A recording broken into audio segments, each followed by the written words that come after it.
It's time to check your money with America's money maven, Vicki Brackens. Vicki Brackens is the president of Brackens Financial Solutions Network, LLC, and a registered representative of LPL Financial, member SIPC. Vicki, how are you doing?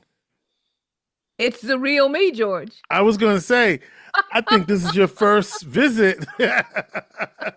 I've been saying your name all year, but this is the first visit for real, for real. Exactly. In fact, when I looked back at my calendar, I was surprised to see that it was really right shortly after Thanksgiving, Is the when we last last time that I was actually here in with you in the building. on air. All Okay. right. And I got to the point where and I thank you first of all for making sure that you announced every week that the America's Money Maven was still on so that nobody got the wrong idea. And so I really appreciate that. And before I go too far, I also want to thank the friendly neighborhood advisor, Mr. Michael Jennings, because Mike stepped into a role that I knew he was prepared for. But it's a big step. Remember It back in the is. day with us, Yes. back at WCNY? Can you remember that, George? WCNY WCNY out in Liverpool. out in Okay. Liverpool. Okay. The first time you had me on air, I thought I was going to die. Okay. I was so nervous. Okay. Right. But thank Michael Jennings for stepping in and doing a wonderful job as far as carrying forward the information necessary and that to impact how everyone was getting ready for the end of the year, what was going on with 529 plans, all the things that he just talked about as far as UGTMAs. And we may go back and pull out some of that information to Mhm. add a few nuggets to some of the things that he provided.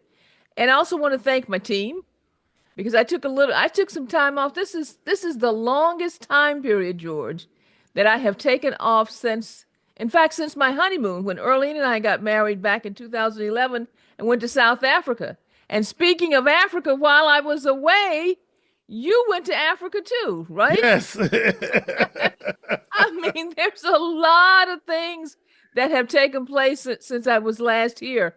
But I understand your trip to Ghana was amazing. Our trip Yes. when we went to South Africa was mind blowing. It's something that I will never forget. But taking time off and I was asked a few questions around town. One of the things that we forget, I think, is that not only do we need physical rest, sometimes we need mental rest. Mm. And that's where I felt I was at near the end of 2024, that I really needed to just let my brain stop for a period of time and rest and rejuvenate and reflect and prepare for what was coming, what would be coming next. I've always had, and I don't know if I've shared this with you, George, a sort of a mental map in my brain about what my life was or how the stair steps were going to play out. And I've always looked at it like a 5 chapter book. Mm. Mm-hmm. Okay, the earlier chapters obviously are your childhood and the things that are going on in some of your young adult areas. And then you have those young, okay, career time frames when you're trying to figure everything out, which is chapter 2. But then you get to chapter 3. Chapter 3 is where you really are starting to hit your stride, where you understand what your mission is. You understand what your motivations are. You understand what you're trying to accomplish and how to execute. Sometimes that chapter is very short. Sometimes that chapter is long. Sometimes it's extra long. But you get to a point in chapter 3 where you realize in order to go to 4 and 5, you need to stop, reflect, rest, and prepare for chapter 4 and chapter 5. And I had reached that point, and I needed to do that in order to be sure that, first of all, you can look back and reflect and see the things that have happened and appreciate them. We don't stop and appreciate anything anymore. We just go, go, go, go, go.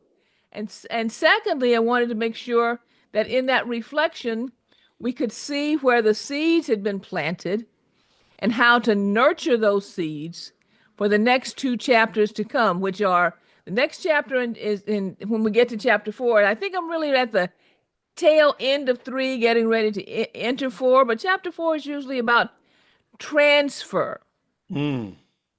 transferring the knowledge, the human capital, the lessons, transferring, and then chapter 5 is just right out rest before we decide that and move on to glory. But right now, I'm What? looking at the end of chapter 3. Oh, Mm-hmm. I'm not worried about George. I'm gonna tell you something. We're gonna have some long coffee conversations, maybe a little bourbon in that coffee, Okay. talking about what's happened over the last 8, 9 weeks for me. Okay, as far as looking at how these stages are playing out.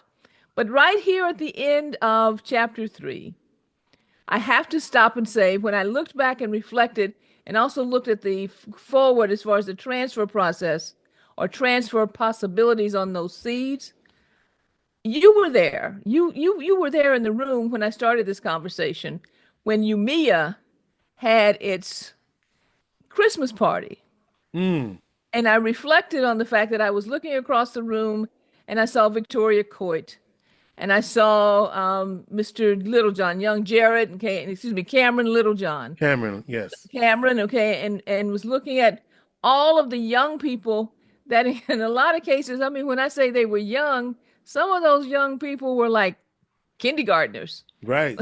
okay, kindergartners, okay, when we started, and they are now in a position. I'm so happy about the seeds that have grown in Syracuse that are equipped and ready to go to and to carry forward all of the experiences that we have built in this local area. In fact, you've got some seeds, I'm sure, that when you look back, first of all, just starting out with your own children. Yeah, I was thinking about that because, my children are all out of town right now pursuing other things. But I was also thinking, it was Austin Carter was also, I believe, there as well. He was. That's Yeah, correct. yeah. And so lots of folk in the community who I love seeing the legacy of young people contributing in the community that they grew up in, because we see a lot of folks leave.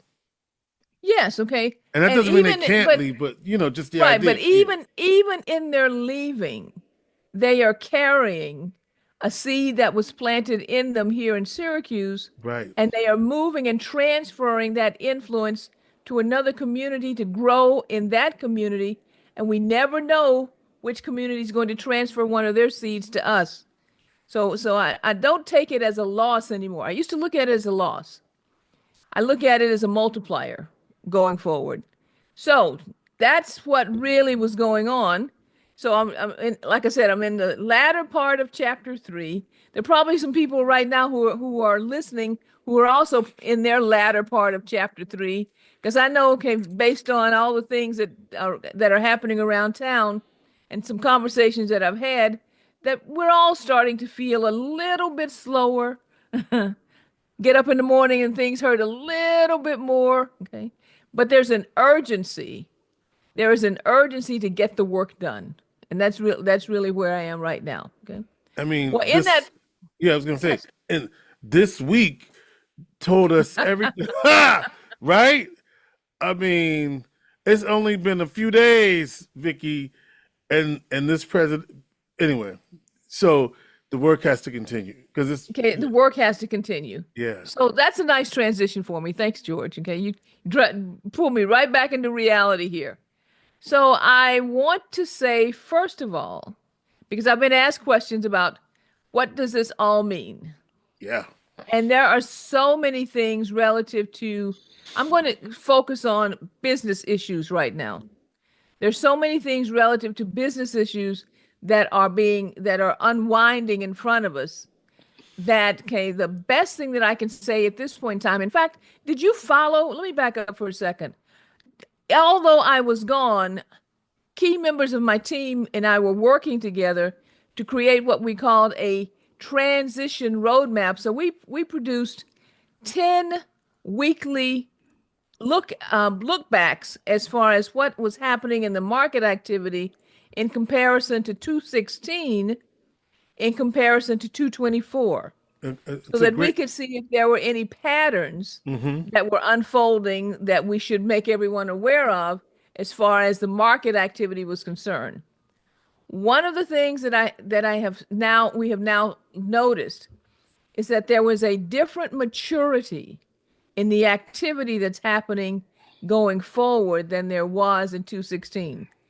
The administration coming in 2016 was very green. So there was a lot of exuberance and a lot of activity and a Right. lot of sort of frenetic type way information was being disseminated, et cetera. And so the market had a lot more frothiness in it. This time, we did not feel that at all. And if we looked at the patterns, the range of volatility was actually a lot less coming in this last, from the time of the vote, okay, as far as November 5th vote, all the way up to the end of the year. So we didn't have the same level of volatility or frenetic motion, okay, and headline type things that were driving the market as they did before. So there's a higher level of maturity there. We also, and I'll share this probably in a couple of weeks, put what I call an ending point, because this was unusual. This was the only second time that we've actually had a president who was president once, have somebody in between, and then elected, Elected. okay, with a separation in between. So that also made it very unusual. And if you haven't read the reports, they're all online. You can go onto our website, brackensfsn.com, and follow them. Or if you follow us on LinkedIn, and a lot of people here do, you can go back and read them all because it's called the 100-day report. Okay, that's tracking that activity. But what we have going on right now is an absolute let me see what's the word I want to use. Okay. Verification that what was said on the campaign trail is going to take place. Because there were many people who said, "Oh, don't worry, it's just campaign trail wording and et cetera, that they'll never do some XYZ things." No. Okay.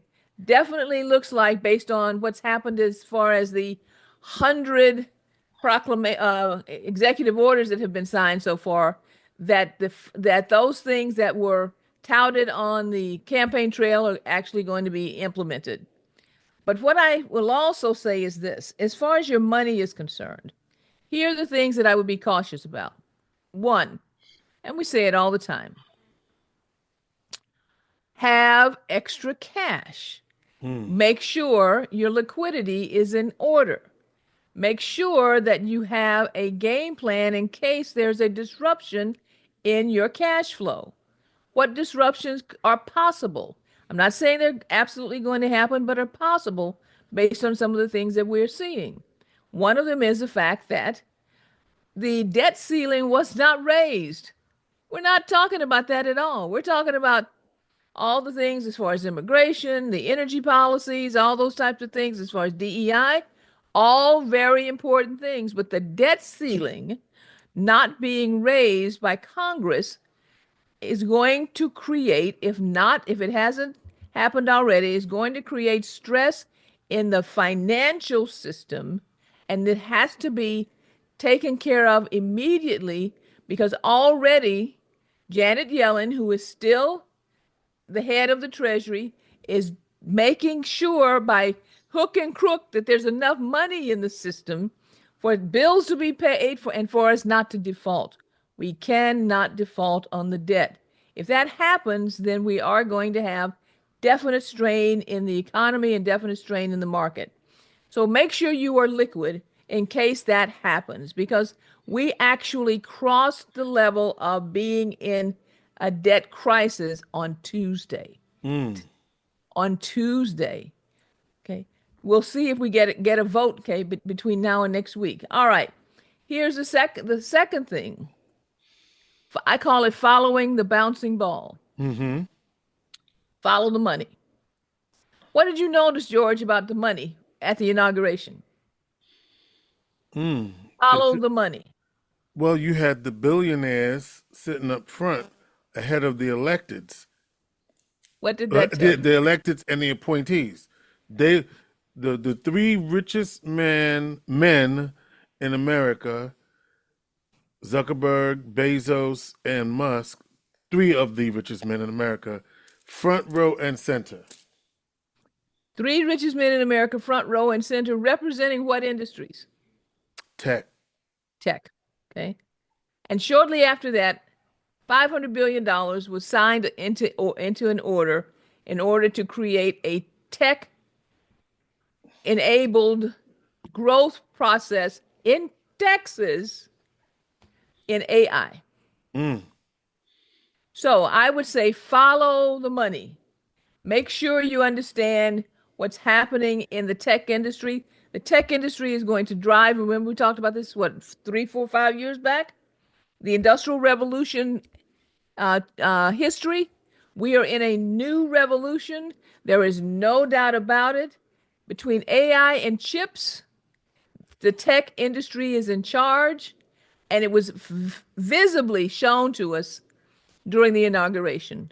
So if you don't understand tech, if you are not paying attention to tech, if you're just saying, oh, it's just hype, no. Follow the money. You always follow the money. But I read a great article, and there's a new term that's out, and I'm going to have to spend some more time, and I'll come back and talk about it more. But what was said in the article is basically this. AI, what do you understand about AI, George? I mean, well, it could. Do you really understand it? What I understand is that it is replacing. Well, maybe not so much AI. So yes, I think I have an understanding of it. But here's the thing that I also understand. Maybe not so much AI as the thing, but the fact that I want to say automation, where we are looking at less labor to produce much more of the output. Robotics, which is a form of tech, right? And other types of things like that, where we need less people to do the same thing or more. So that's what I understand. Okay. That is partially true. There are a lot of other partial truths out I there. get partial credit. I give you half of an A. Okay. All right. Here's what the article basically said, which was when I read it, I went like, and I heard it, I went, I cannot believe this. I missed this. Black people don't know much about AI. White people don't know much about AI. All people around the world don't understand most of AI. We are in what's called a jump ball moment. Do you understand what jump ball really reflects around? When you start a game and you toss the ball up, it's anybody's game. Anybody's ball. Anybody's ball. However, typically the tallest guy of the two guys, they're both of the same, but the taller guy of the two guys gets the ball. Jump ball referring to when basketball games start, they have a jump ball at center court, and then whoever gets the ball is in control. Aha! That's where you go. Aha! Come on. Whoever gets the ball, but at this point in time, although there may be some taller players on the court, right, they don't have the ball yet. No. They don't have the ball yet, okay? Right. And I have seen some short guys on the court like Spud Webb. Yeah. Remember Spud Webb? Okay. Yeah, 5'7", won a dunk contest. Anybody who's on, listening to us, go look up Spud Webb, okay? Yeah. And what was he, like 5'7"? 5'7", and could dunk. Okay? So because he had and developed and continued to develop a particular skill around an area that he knew he needed to, this is a jump ball moment within the industry of AI. Everybody has an equal opportunity for the first time that I can remember, because of the fact that you didn't have to have something before. You didn't come into the game with pre-knowledge. You didn't come into the game because daddy gave it to me. You didn't come. This is a jump ball moment, folks. And here is the time we're talking about wealth creation and closing the wealth gap. This is the time, as far as closing the wealth gap, that we have the greatest opportunity that we've seen in, 500 years. Actually, the truth is 500 years, as far as that's concerned. We're going to come back and discuss that more also. But George, before we stop, because I know I'm getting long because I've been gone a long time. You had a So lot to say. y'all all forgive me, okay? Because I missed you, missed talking to everybody that's out there. During this time, it was also the celebration of Dr. Martin Luther King Jr.'s birthday, Right. and I heard so little about it. And we're getting ready also to go into Black Oh, History Month. oh, oh, hold on. I heard a lot Uh-huh. about it. Did you? Oh, yeah, because a lot of us, that's what we did on January 20th. Okay. Okay? For a lot of us, that's all that was going on January 20th. Okay? So Well, okay. I just gotta poke a little bit at that. Well, Okay. Okay. we knew it was King Day, and we knew, Okay. and when that, because I'm gonna tell you a funny story. As many people as I could ask, they all said, I said, so you how you feel about tomorrow? King Day? Oh yeah, I'm ready for it. I got my movies ready. Okay, so King Day took a lot, and you, of course, you had the birthday during the middle of the week, and then you had the actual and federal holiday. Oh no, folk knew about it this year, Vicky. I beg to differ on that. Okay. All right. Well, guess what? I said I heard very little about it because I was watching the TV trying to see what was going to be said in the inauguration, and I didn't. I heard two lines. Go ahead. Two lines. Okay. So I want to make sure. Okay. And I'm so glad. Okay, that you're correcting me on that because I was concerned about that. Oh no. But also the fact that we're coming into the beginning. We're coming into the beginning of Black History Month. Yes. And in Black History Month, one of the things that I've noticed is that when we look at a lot of the things that we celebrate, we don't celebrate enough, I believe, history that has gone forward. And you know, you and I did Yeah. this some years ago, and I want to go Yeah. back and pick up some history that is more contemporary. Yeah. Okay, that's going on right now. So all about the money. George, I was listening to you last week too, by the way. You said the color black is also used too often in a negative connotation. Yeah. But I want you to remember in finance, to be in the black is the best thing. It's the best thing. That's right. To be in the black is the best thing. Yes. Okay. Okay, but here's some things I want you to look up. Have you ever been to the US Mint? No. Okay. If you live in Washington, D.C., if you can get to Washington, D.C., if you can get to any of the areas where the seven mints are, you should visit the U.S. Mint. Okay. But there was a beautiful article about a man. The name is Shallie, Shallie, last name Bay Jr., who led the U.S. Mint with President Carter's trust. This actually happened to come up during the time frame of President Jimmy Carter's funeral. He lives in North Texas, and he had a proclamation that stands as a testament for him, where he resides there in Fort Worth, when he was made the head of the United States Mint in Philadelphia from 1978 to 1981. At 29 years old, he was nominated by President Carter to become the 16th superintendent of the United States Mint in Philadelphia. And he was the youngest, by the way, ever to be nominated and confirmed to be the superintendent of any of the mints in the United States. He also was nominated by Carter a second time to be the chairman of the Philadelphia Executive Board, where he oversaw the collaboration between 83 agencies and 53,000 employees. Now, you know, one of the great things about reading things online is they always have these little highlights, you know, click here, click there. Right. This is where it really gets interesting. So there was one little highlight there about the U.S. Mint, and I clicked it. And guess what? What? In 2022, who was the president in 2022? Oh, Joe Biden. Joe Biden, President of the United States, nominated and the Senate unanimously conferred the Honorable Ventris, let me spell it, Ventris, C. Gibson, as the 40th director of the United States Mint. Not just the regional, the whole thing. She is the first African American to lead the U.S. Mint, which is the largest mint in the world. She served as the deputy director prior to that, prior to her presidential appointment. She's had a 40-year career in governmental agencies, from the Federal Aviation Administration to the Assistant Administrator for Human Resources, for Resource Management, and for the Department of Veterans Affairs. So I went, wow, look at this. Okay, who's controlling the money? And there was another little click. And so I clicked the other one, and this was something that was a reminder. If you want to think about doing something very special as a gift, you should consider purchasing some of the commemorative coins that the mint produces.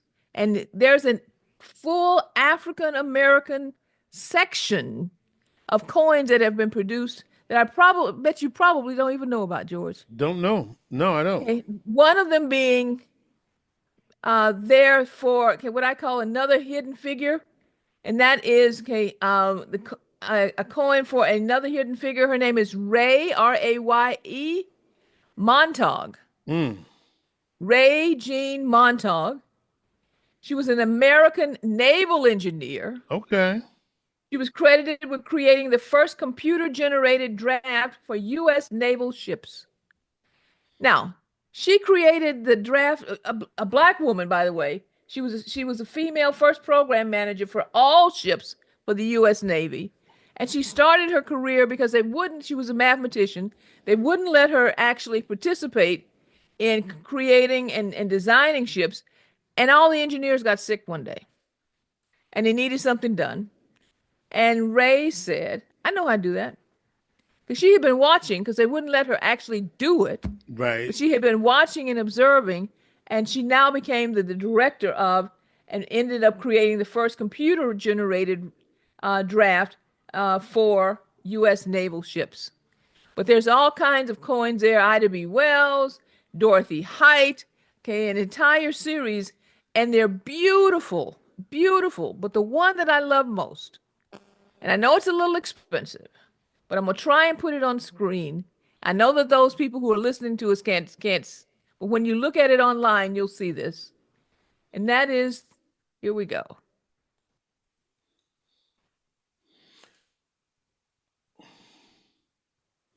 This is the American Liberty 1/10 ounce 2018 gold proof coin. That was produced, and yes, it's $430. Okay, I know what the number says there, but I want you to look at the face, George. I'm looking. Okay, and the coin rolls, and the depiction of U.S. Liberty in gold back in 2018 when this was struck. We have an opportunity here that if you decided you wanted to do something really special, and start a collection as far as coins are concerned, that full African American series there at the U.S. Mint would be a great place to start. All right. All right, George, I think I'm done today. Okay. I'm looking forward to being back. Okay, in what is that, on the 19th? You're gonna be back. We should probably just tell folks that you'll be back occasionally. I'll be back occasionally. Okay. Yes, because and that the friendly neighborhood advisor will hold it down while you are reflecting. What did you say? You gave me some Okay, R's. I am resting, reflecting, and preparing. Okay. Resting, reflecting, and repairing. So okay, you're but still here's here. You just, you're in the background. Yes. I want to say this. And I actually have to go because we got another one Okay. behind you. But you said to me when we first started that your goal was to pay it forward. Yes. And that's exactly what you've done. And that's exactly what you're doing. I also let people know that I've been telling folk to buy tickets to the Jazz Cabaret on February 23rd. And Vicki called me this week and said what? Sold out. We are 100% sold out. Okay. And Thank so you. don't call me because I can't call Vicki. Right. And say, can you find another ticket? Let me just throw somebody under the bus. I don't want to say, I'm not going to mention any names, but Okay. if you call me and Vicki moves the mountain, then you need to go to the mountain. Okay. We'll leave it at that, Vicky. Okay, but okay, George, I'm gonna take 30 seconds to say something that's really important. This Yes. is like the sixth, seventh year that we have sold out, and each year gets earlier and earlier and earlier. I am so grateful to everyone who makes that happen every year, that you get your tickets early and that we have a sold out crowd. But I also am very sad that many of you are going to miss this year's performance and have missed performances before. So here's what I need. We are thinking about moving to a bigger venue. But the only way, we're all about planning. The only way I can do that is to know that you are going to be there to fill this bigger venue. Okay. So in order to make us feel confident, we're going to do a pre-sale kind of process. Here it is. Send me an email, vicky.brackens@brackensfsn.com.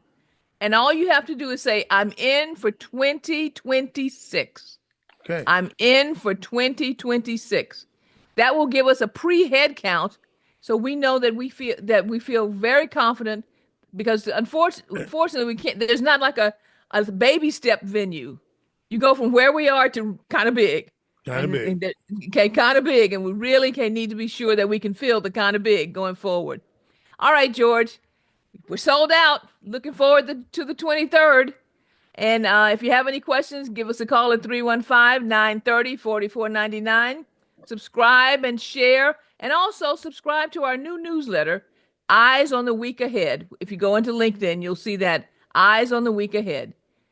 And at this point, George, I'll say our plate is full. All right. Vicki Brackens is the president of Brackens Financial Solutions Network, LLC, and a registered representative of LPL Financial, member SIPC. She is America's money maven.